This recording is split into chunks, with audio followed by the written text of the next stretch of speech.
Mark here.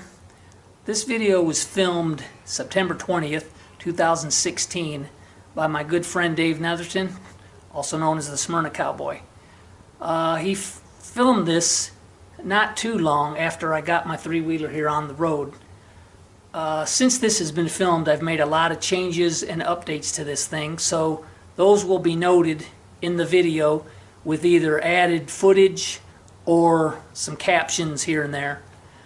I'm hoping to record a completely updated version of a walk around on this thing, hopefully in the next few months. But in the meantime, enjoy the video. All right, Mr. Bolick, just take it away, please, sir. Well, like Dave said, I call this thing the TriMark 750H. I call it that because Tri, 3 wheels, Mark is my name, and 750H, it's Honda 750 powered. Basically, my two motivations were keep the cost down and ease of assembly. So I used different components from as much as I could from like cars or whatever. Basically, I built a square tubing frame basically wrapped around a motorcycle frame, which we'll get to that on the other side and I'll show you. But square tubing, the main two frame rails that go from the front axle to the back are about 2-inch square tubing. Then it's 1.5 or 1-inch tubing depending on what I was using it for. The front axle is a Volkswagen Type 3 front axle, and I use that because it's factory disc brakes. It's all one unit. It's got the steering with it, and it's cheap. I had to do new rotors and calipers with it. I'm also going to do new tie rod ends and stuff with it too. The steering column is from a Porsche 914 that just bolts up to the steering box of the Volkswagen. For the shifter, I just used fabricated a shifter rod, and then I have the clutch handle on it. I have a rod going right back to the shifter on the engine, motorcycle engine. So what you do to shift, you squeeze the clutch and then shift up or down through the gears. I just tied into the wiring of the motorcycle and wanted to keep it as much of the motorcycle controls as I could. So on the steering column, I mounted the handlebar controls of the motorcycle. So you can see that on this side is the horn and turn signals and the high and low beam switch, which right now I'm not using. And on the other side is the starter and kill switch. The steering wheel is just the steering wheel that I had in several cars that I've had over the years, because I've restored a lot of cars, and I've had that in probably 6 or 7 different vehicles. I utilized the motorcycle mirrors. Just mounted them on it. They're the Honda 750 Shadow mirrors. My headlights and the front end, I just fabricated steel square tubing and some round tubing. The headlight,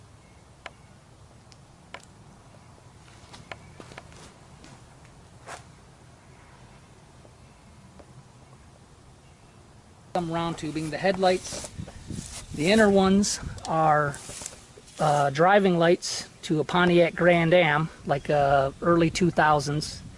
The outer ones are driving lights to a Pontiac Aztec, which both of those I just got out of a junkyard. The shocks, front shocks, are actually dune buggy shocks. I wanted them because they kind of lifted the vehicle more, and they look good with the chrome springs. I wanted to kind of keep it a kind of motorcycle look as much as I could. The front rims are just rims that I had on another vehicle. And you use clearance lights for your blinkers, right? Yeah, those are just like trailer clearance lights I wired up as turn signals. I also have some on the sides of the frame, on each side. The front tires and rims I had on I've had on a couple of Pontiac Fieros that I had through the years. And so I had to get adapters to adapt from the 4-lug Volkswagen pattern to the GM 5-lug pattern. And I also like that they bring the wheels out about 2 inches more on each side, which is good for the stability and a little bit wider track.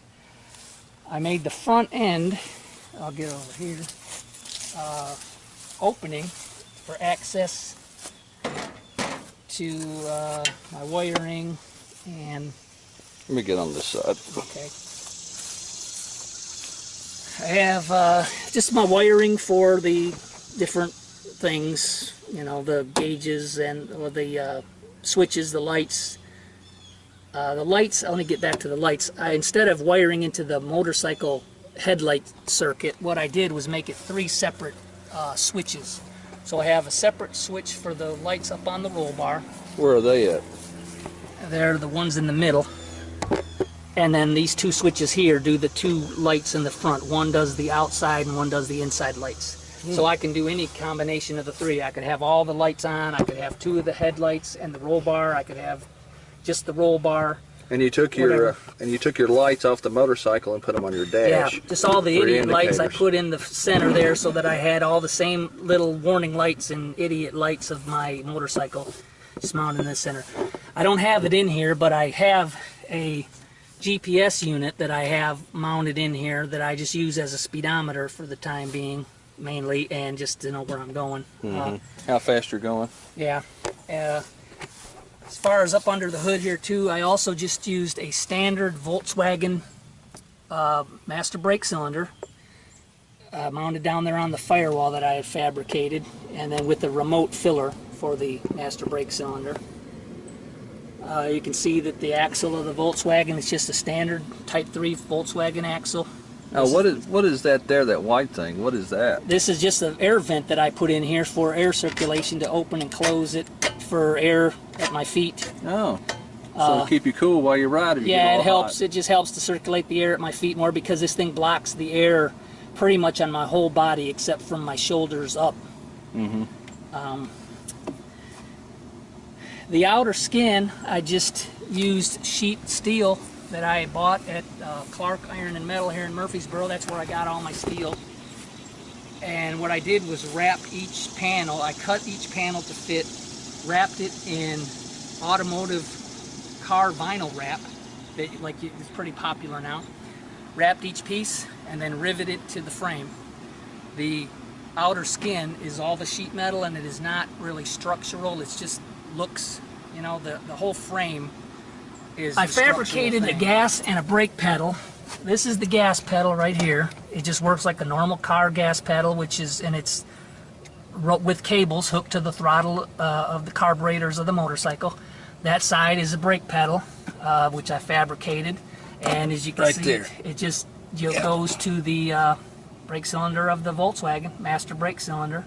Works just like car brakes. And the gas looks just like car gas, and then you have the shifter as I described on that side. I think you ought to put one of those feet thing, you know, like they did in dune buggies, the little feet brake pedals and stuff on there. Well, I did have pedals on there, but it was too cramped. It took up too much space because the pedals were about 2 inches from the bracket, from the fabricated pedal. So I cut those off just so I had more foot room. When I fabricated this, I kind of wished I had made it a little bit longer where I have a little more leg room. I can put my legs straight on each side of the pedals, but, you know, and my knees are slightly bent driving it. I wish that I had a little more straight-legged. But yeah, what about this seat here? Looks like you got a harness, a 5-point, 4-point harness? Yeah, the seat is just a plastic dune buggy seat, and with a upholstery that just straps and screws on it over the seat. And then I bought a harness, 4-point harness that just buckles on over your shoulders and then across your lap. I designed this with the vents on the side, you know, from the side there, and then also up here to just wanted to get as much airflow as I could to the engine. The engine is liquid cooled and it's got the radiator right in the front, and I was concerned that there wasn't going to be a good radiator airflow to the radiator, so I've tried to make as much circulation as I can. I also wired it up that when you turn on the ignition, the fan on the radiator blows, so it's always pulling air through there no matter what you're doing, if you're sitting or standing or whatever. So it's always pushing air through the radiator then, Right. with that fan going on constantly when you turn the key on. The rear end is the swing arm, the suspension, chain, and everything from the 2002 Honda 750 Shadow.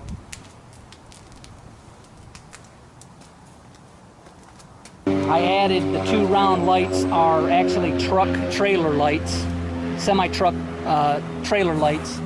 I just wired them into the tail light just so I have more lights in the back end besides the one on the fender. I'll open up the back for access. Now here you can see the framework of the hinged canopy. I'm planning to build a door here, another vent with access to the fuel tank. Still have the stock motorcycle tank in place. Everything is motorcycle frame. It's all normal. You can see.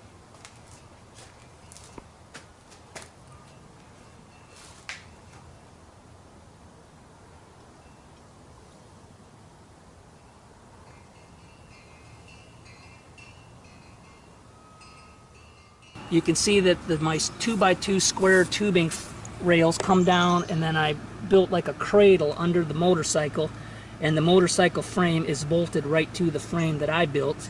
It's also bolted here and at the I guess gooseneck or whatever. Triple tree, yeah. Yeah, where the triple tree, where the fork would be mounted.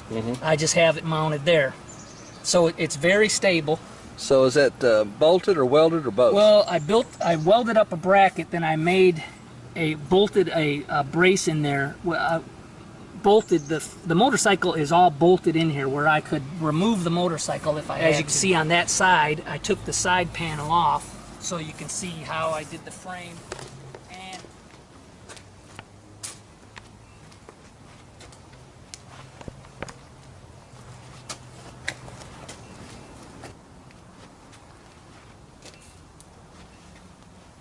you look down, you can see how the linkage to the shifter is. Right down there, that's coming from the shifter, that rod, and then it's just hooked to the shifter linkage on the motorcycle, and this rod just goes forward and backwards. You squeeze the clutch, shift up or back, whatever. I put a more heavy-duty battery, and I moved it to the side. That's pretty much it. Okay, well, sorry for the lengthy video, but we wanted to make sure that we got the detailed walk around on it, so if it's too long for you, just click the X up in the upper right hand corner.